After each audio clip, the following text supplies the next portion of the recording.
Hello and welcome back to another episode of the Cinematic Trinity, where we talk movies, games and TV shows. And this week we are talking about Gladiator 2. Let's get into it.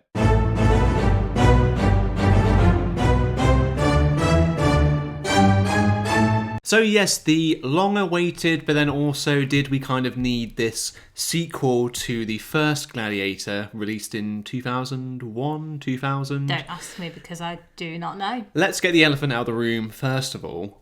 What did we think about the first Gladiator film? So, we only watched it recently. Yeah. So we are lacking all the nostalgia and the love for the film that a lot of people do have. Mm-hmm. And sometimes that is like the key to a film being like loved, isn't it? Whereas I don't think that we were in that place of like, oh God, I remember watching this when I was younger and I thought it was amazing, or the action scenes were great. We were watching it from a very critical point of view because that is how we watch everything nowadays. We were watching it from the point of view of like recommendation, recency, heavily recommended or, you know, to us, and also because we obviously knew the second one was coming out, we knew that people were going to want to watch the second one, and we were going to go with them, which is exactly what happened. And we needed to have watched the first one, otherwise it would have just made... I mean, what do you think? Do you think that you need to, if people haven't watched the first one, do you think they need to watch the first one in order to watch the second? Or? Yeah, because there's like characters and stuff that carry across and like themes of the first movie. So I mean, like, my opinion of the first film is, I think it's a good movie. It's like a go watch it, or like an 8 out of 10 film. I think, you know, the way it's made's really good. It looks good. The practical stuff, I love like practical things in films. Russell Crowe was really good as Maximus. Like, we love Russell good Crowe. performance. Yeah. All around good performances, actually, because Joaquin Phoenix was really good We love as him. Commodus, like the Emperor. I forgot that Richard Harris was in it as well, like Dumbledore. You know, he's very good for the screen time he gets in it. Classic. Yeah. But yeah, it's just, I came out of it, I saw this is a very good movie. If I never watched it again, would I lose any sleep on it? It didn't like, what I keep saying recently is it didn't like set my heart on fire. That seems to be my phrase of like describing things. Right. I wasn't like, oh my God, that was brilliant. Or, oh, do you know what? I really enjoyed that. You know, like those sorts of phrases I didn't use. It was kind of just, I get it. It's good. But it wasn't, I don't think it's like our kind of film, because there's action in it, and the action scenes, and I suppose this goes for both of the films, the action scenes are brilliant, like they're really, really good. And then the talky bits in the middle, it's just a bit like can we just get on with it and get back to the action? To be fair, I like the revenge plot and like the betrayals and like stuff that happens. I just think personally that the opening goes on a bit too long, and then like, actually, tell you what, opening is fine to like set up why Russell Crowe. You're talking about the first film, yes, right? Okay. Yeah. We're not going like spoilers or anything right now. But like, first film, opening's fine, like to set up why Russell Crowe's on this revenge story. It's like him becoming a gladiator, that goes on a bit too long for my taste. It's kind of like, here's a fighting bit, now you're in the Colosseum, but it takes too long to get there. And like, there is some like politics stuff in Rome, which my eyes kind of glaze over a little bit to be like, okay, I'm just kind of waiting for more action. Russell Crowe gladiator stuff, or Joaquin Phoenix to be like on screen and really good, you know. But it didn't grip me. I can see why a lot of people like it, but for me, it's just, it really didn't grip me. I really, I'd recommend it, but there's something about it that like I almost can't quite put my finger on as to why we didn't really enjoy that. I don't know if it was just that certain... No, don't know. I'm embarrassed that I fell asleep. You fell asleep. I am embarrassed. For a good like half an hour. Yeah. But I think it was a mixture of things. It was like poor timing, because we were watching it because we were like, right, we've got to force ourselves to watch this film. We had a whole It's a long film as well. So I don't think we were in the right mindset. Maybe if we watched it under better circumstances, we'd enjoy it more. We'd had like a whole week of people recommending it, being like, "Oh, Gladiator, that's like a really good film. You should watch this." Gladiator, Top tier, from yeah. both our like respective lives as well. Like people in our circles or in like our works were saying, "Go watch this film. Go watch this film. Have you watched it yet? Go watch this film." It's kind of like, "Oh God, you know, I can't Leave me commit to this," alone. you know. So it was like a weekend. It was like, you know what, this weekend we'll try and watch it. But yeah, we've been for like a dog walk, and it's kind of like, what are you gonna do? We're gonna watch Gladiator. We have to watch We were Gladiator. really building up Yeah. to it, weren't we? It was Yeah. like, it felt like such a chore. Yeah, exactly. Watching it, and watching films should not be like that. Like it should, you know, there's got to I be like when it comes to like recommendations for films. I like, you know, if there's a lot of online buzz about a film, like The Substance. We watched that recently. Yeah. That was one where it's like, Brilliant. oh, this film's really good, but I didn't have people in my face being like, Well, it's that you know. classic thing, and I think everybody is like this in their own way. If somebody constantly says, "Oh, this is really good, you'd really like it, you should watch it," I'm just going to be like, "Well, now I'm not going to watch it because Yeah. too many people." It was like The Greatest Showman. I was like, everybody was like, "Oh my God, The Greatest Showman is amazing. Oh my God, this is so fantastic. Oh my God, this is so fantastic." And I was like, right, well, I'm never watching it then. Well, you and then technically- 5 years Yeah. later, we tried to watch it and we turned it off within 20 minutes. And I was like, this is rubbish. Like, this is not what I want to be seeing. Yeah, so yeah. I'm glad that I've still never fully watched it because Yeah. we turned it off. And that is how I'd wish to live the remainder of my life, having never seen fair that enough. film. I get you. But yeah, that was our 5-minute review for the first movie. So let's talk about Moving on to the second. Yeah, so I think that's the thing though. Like the first film is very beloved by a lot of people. So like this film comes along and it has a lot to Live up to. and like, you know, expectations people set. But then also not, because there is also, did the first film need a sequel? To get that right off the bat, I don't think it did. And this, for the many good stuff in this movie, it kind of joins that pointless sequels category. Like it does, if it never got made, it doesn't need to exist, Gladiator 2. But, you know, the stuff that's in here, there is some good stuff, which we'll get into. What do you think? No, I agree. I think it would have been nice for it to have just not followed the same like story beats of the first film.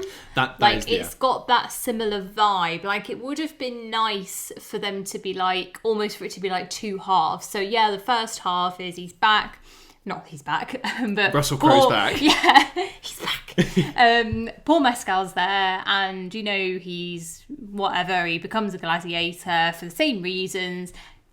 All the same stuff happens, but then the second half of it, like all that should be like condensed right down. Right. And then maybe the second half of it is him like what he does with that power, or like I just feel like I actually don't really know a lot about Roman times and the Roman Empire. Oh, no. And maybe this is this Gladiator's not the way for me to get my facts about the Roman definitely Empire. not. But I feel like maybe I was just I wanted to just watch.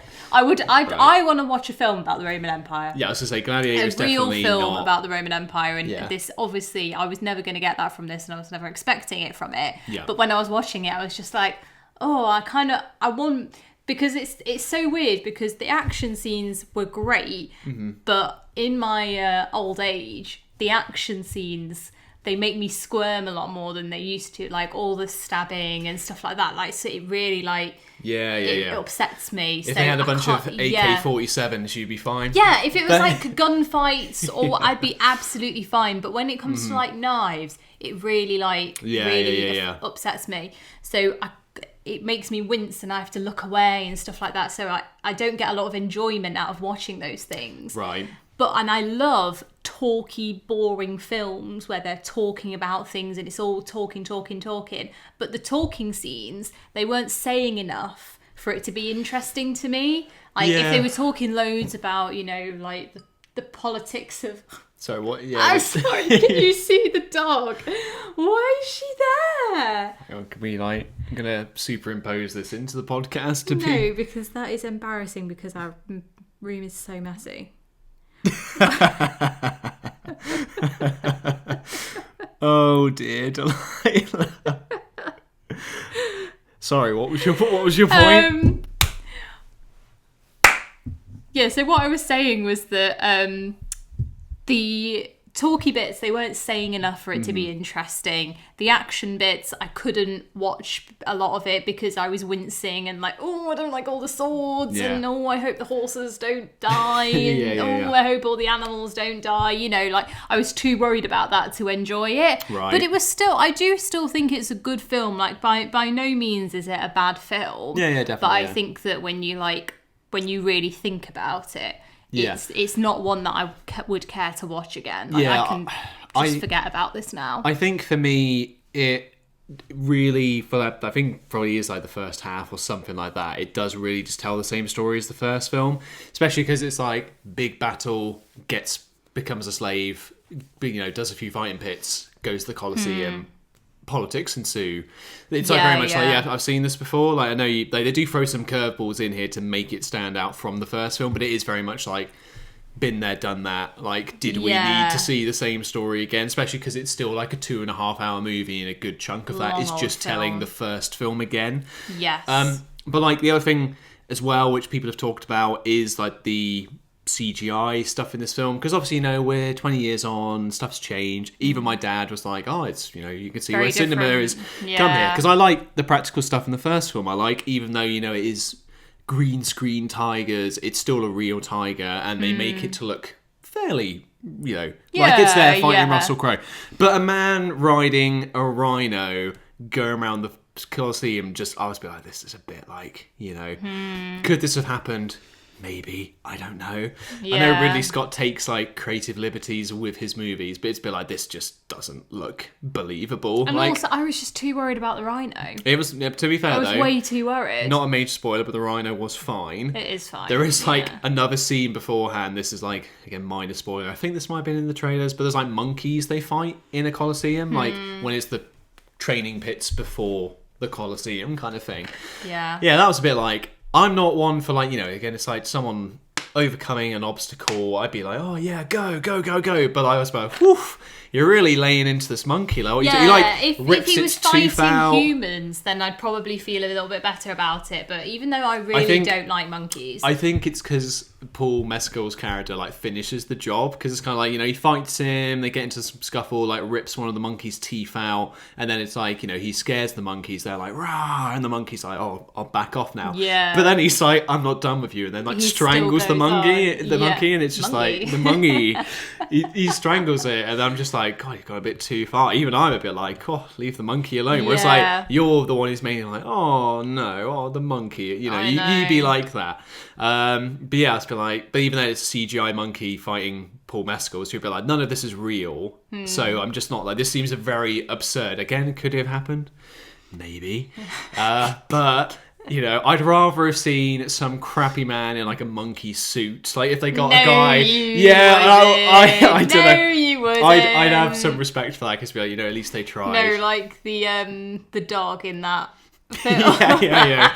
I know exactly what you mean. Yeah. The film that's like where the dog like punches the man in the face, and it's just like it goes from being a real dog running, and then it's clearly a man in a dog costume who punches him in the face, and then it's back to hilarious. So like that stuff takes you out of it. I mean, the action scenes are good. Like the opening battle's good. Opening battle's brilliant. Really enjoyed that. All the and the sound and everything like that. That was fantastic. There's some good stuff in the Colosseum. And I know that a lot of people have been like, oh, what's all this with the water in the Colosseum and the boats and the sharks and stuff, because that's all in the trailers. The main thing is the sharks is the problem. I feel like they did actually flood the Colosseum. I think that is like known, so they could do ship battles, so that's fine. But obviously, they're not. They wouldn't have done that in 2000. We're going to do this massive thing of real water and real ships. It would have been way so that too makes much. sense. But yeah, I could see like having like 10 sharks in the water. But also, there needed to be a reason because otherwise they could all just jump off the ship, couldn't they? And it's just like, oh, just here in the water. But then like you could have done like, oh, if they go into the water, there's like archers that will like shoot them in the the kind of thing. Like you could have done that, but anyway, I quite liked it. Yeah, it was still a good scene. As an action scene, I did quite like that. Yeah, I did like it. But like performance wise as well, I think it's not as good as the first film in terms of the performances. Like, Paul Mescal is like a Russell Crowe clone, but No, I don't think he is at all. Well, it's the same- it's the same in kind the of- sense yeah, of the yeah, yeah, character. yeah. Yeah. But in terms of his performance, he's got like this crazy look in his eye. You know, he looks like he's about to just like have like a breakdown, like that's at what- any yeah. moment, you know. But I was like, I don't quite understand why. Like, why have you got this like crazy look in your eye? Well, to be fair, his whole thing is he's got rage inside of him. That's his thing. That's what Denzel Washington says, is you've I got didn't like it though. rage. But It creeped me you know, out. he's all right. Denzel Washington was pretty good. I like Denzel Washington in this. Yeah, I think he was really He plays good. like a sort of like a Well, you know, he's the owner like of slaver who Yeah. takes him in and trades him to be a gladiator, but like, you know, he's like this conniving, like he schemes and like, you know, see how his plans come to He's like fruition the in the film. Penguin. Yeah, no, not as good. He's no fun, in fact. Oh, that would have been so good. Here got all these gladiators. He's real good. They're gonna find a bad man for me.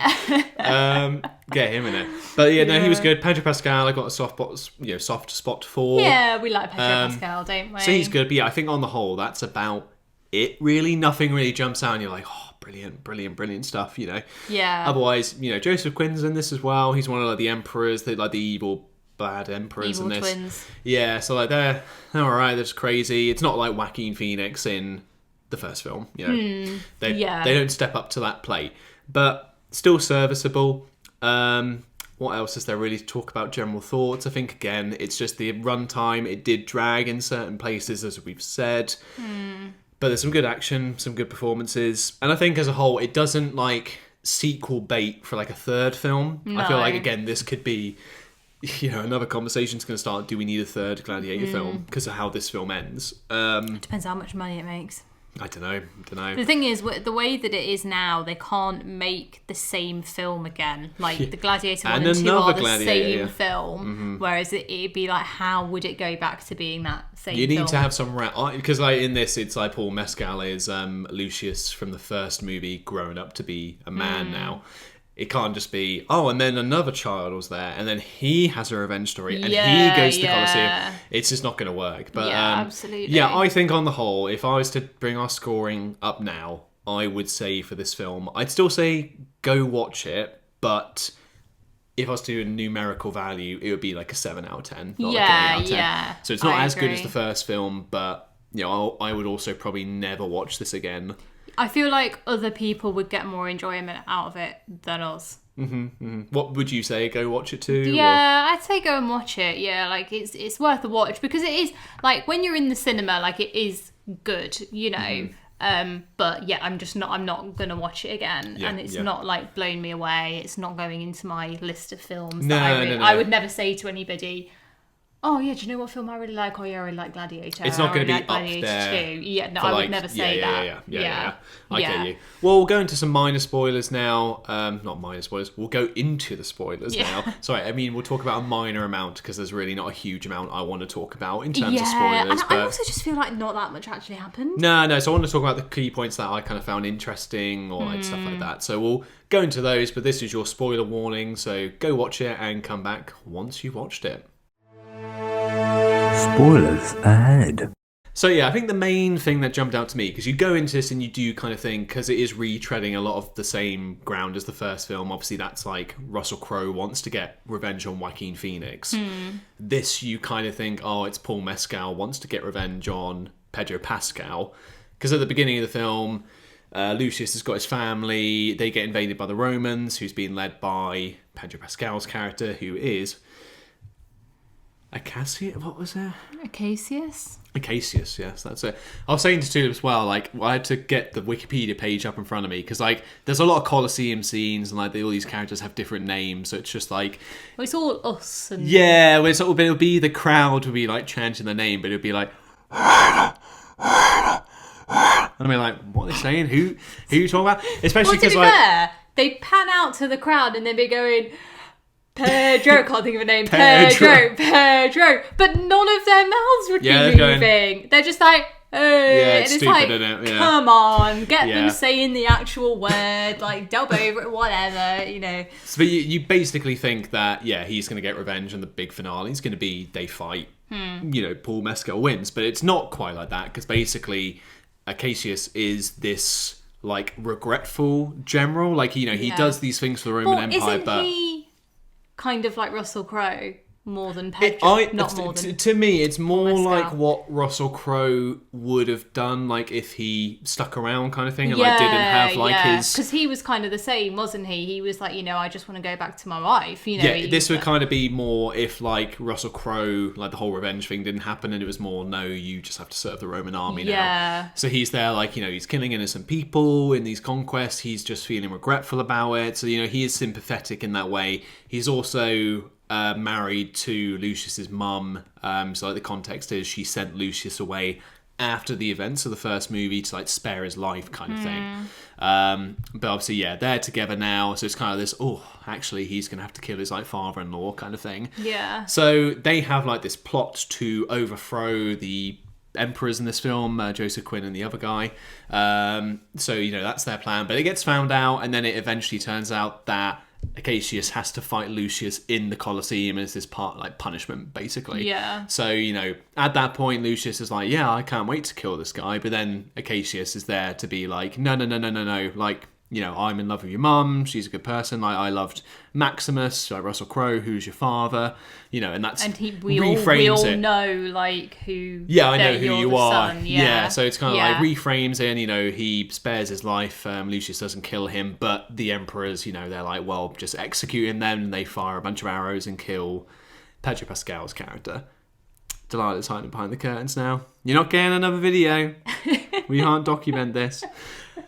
But that kind of happens, and like Denzel Washington's whole thing, I think that's the final point really to talk about, is what Denzel Yeah. Washington, basically his plan is to essentially just become like emperor of like Rome. Pretty much. So he's yeah. there, like he's in the background, he gets into the court of like these emperors, like obviously doing the gladiator stuff.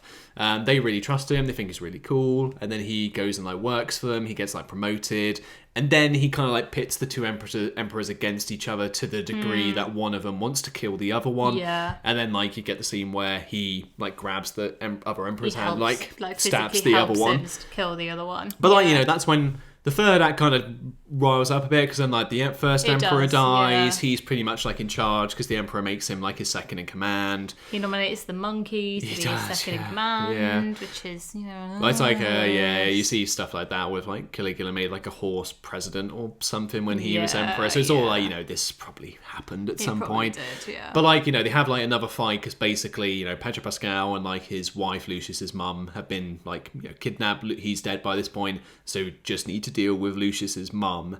So it's basically just, you know, they have like this public execution thing, and he fires an arrow at her and kills her in front of Lucius, because by that point he's done like a big slave uprising. They're all like fighting But in he's the done Colosseum. he's doing the same thing, Strength and Honor, that Russell Crowe did in Yeah, the first yeah. film, and he kind of just he takes.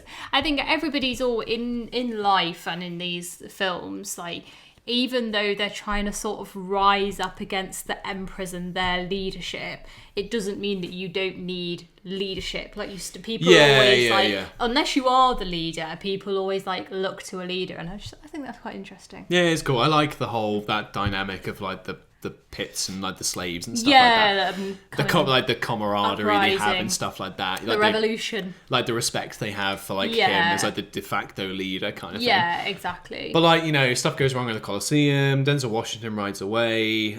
Lucius wants to get revenge against him, so basically they have this fight on like a bridge. And, you know, Really good Lucius fight wins. scene, by the It's way. good, yeah. Like, I do like. yeah, 'cause because you get like that. you got the bit because like by this point Lucius is wearing Maximus's armor from the first movie, so like they're fighting in the water, Very and then symbolic. like Denzel Washington's character's like stabbing the water, and it's not like going through the armor because the armor's really good. I don't know how that would hold up like in real life, like if that kind of armor for Roman times would be know. so good. Like, I don't know. Especially because like other people in the film had like stab wounds, didn't they? But like, you know, fight ends, gets his hand cut off as well, and then Denzel Washington dies, and it kind of ends with like Lucius doing this big speech to be like, we must build a better Rome, who's with me, kind of thing, and then all the soldiers are like, yeah. Aye. And then he like, I almost thought he was going to die and it was going to be the same thing as the first movie, like where Yeah, he goes he to the goes Colosseum, like picks up the dirt, and he's just there like, oh, speak to me, father. And I was like, is Russell Crowe gonna like Do actually a cameo. be in this movie? But no, it like cuts to the him caressing the In the- corn in the field, wheats. the wheat in the field, yeah, corn on the cob. Russell Crowe picks up a corn on the cob and eats it. It was just current Russell Crowe. Obviously, he doesn't lose like any weight. He just comes in, he's like, "You all right, mate?" Yeah. just Russell Crowe, Australian Russell Crowe. "You all right, mate? What you doing in the Colosseum?" But yeah, that's where it ends. He's kind of like, "Oh, speak to me, father." And it's kind of like, ambiguous. Like, what's going to happen? Is he going to be like a Jedi ghost or something? And be Yeah. like, is he going to be like Jor-El from Man of Steel? He's like a little projection everywhere, and he's like talking to Clark Kent. Oh right, 'Cause it's yeah. Russell Well, funny, Crowe. it's Russell Crowe again. That's what Oh I mean. my That's what I mean. God. Yeah, that's why. Yeah. But that's like where it ends. So again, it's like this film didn't really need to exist, kind of thing. Like could have just been the first one. I don't know if there's any spoiler points you had, Tulip. Those are kind of mine Not from coming really. out of it. I feel like that is kind of it for story because I think the story's like secondary just to all the action. Like if you want to watch but again, it's like if you really want to watch a really good action film, like actually is this film that you should be watching because it's not like non-stop on the go all the time. You know, there's a lot of, it ebbs and flows. But the action, when it's there, it is really, really, really good. And I think enjoy it when it's on. I think the first film has better like political drama than this film does. So I feel like Yeah. if you want that mix of action and like a good revenge story and also some politics going on, just watch the first film and just don't watch. I'd rather watch one. Napoleon again. Yeah, I liked that. maybe. Because that had some real, charm. Did it? Is it because it's Joaquin Phoenix though? Being Well, weird. partly, yeah, I do really like Joaquin Phoenix and her as well. What was her name? Liz Kirby, Elizabeth Kirby, was it? Yeah, I think, yeah, Kirby. What yeah. did you? Before we actually wrap up, what did you think about the opening credits? Because like your mum Oh, was I like, really liked it. your mum was like, "Oh, there's some animation in this film in there," and I was thinking, "Oh God, what does this mean?" But Yeah, in fact, I was literally thinking if we talk about this, then I do want to talk about the Vanessa opening credits. Kirby. Vanessa Kirby, that's it. Yes, Elizabeth. Yeah, but the opening credits were fantastic. I really, really liked them. It's like a all, recap, isn't it? Yeah, it's a bit of a recap, but it's all like painted, so it's like like the paint's like moving. Funnily enough, very similar to the effects in Paddington 3 that we saw, didn't we? sorry, I Do thought. you remember? Yeah, I thought you were going to say Similar it was like, to his Scot-free Yes, logo. yes. Yeah. My favourite logo, the Scot-free logo. Yeah. I love it every time it's Yeah. on. So yeah, it is kind of similar to that because it's like painted. And I really enjoyed that. I can tell watching it if it was like AI. Do you not think like the kind of It thing it's going looks for? like, yeah, 'Cause the it's like their eyes, looked the crap. face is I changing. I thought the eyes looked awful, but like everything else looked fine. But I feel like it was so fast flowing that it didn't really matter. Like it didn't Yeah, need to yeah, look perfect. I get you, but I still think the eyes could have been a bit better because like, they'd either be like All right, completely you paint white. better then. All right, well, it could have been like they were either like completely white or they'd be like the like tiniest like little black. It just didn't look Yeah. like an eye, you know what I mean? But that's the last spoiler point to get off is the opening credits of the film. But yeah, I think Gladiator 2 is a movie. Yeah, it's fine. Obviously, I hope if people watching get enjoyment out of going to see it. I think it's still definitely a film to go see. It's still like one of the big cinema like epics of this year, but it's no, it's no Dune 2, is it? Like Was Dune that this part. year? Yeah, beginning part. So it's Madness. if you're talking about sequels to Sequels. sequels to watch. Go watch Dune Part Yeah, 2. yeah, absolutely. Plus, that was a sequel we needed and wanted Yeah. because the first one was called Part 1, so we needed Part 2. But they didn't call it Gladiator 1, did they? Yeah. But yeah, I think that's it for this episode of the Cinematic Trinity. I do hope you guys have enjoyed. Not too sure what we're covering next. I feel like we're getting towards the end of the year, so the big releases are very much like We don't know whether we're going to watch stagnating Wicked, now. are we? Yeah, Probably not. don't know, no idea. Or we won't review it. We're not really like theatre musical people. Yeah, musical. The Dennis Waterman thing from Little Britain. It's just... Oh no, it's not. That's not Dennis Waterman. is It's the it? guy who comes in and goes, "Here's one for you," and he like pictures like a stage show, and it's just him going like, "What about musical? The musical? Do you imagine it? Musical? musical. I don't know what you mean. I'll have to show you that. later. But yeah, I think that is it for this episode. I want to thank you guys again for listening, and we will see you in the next one.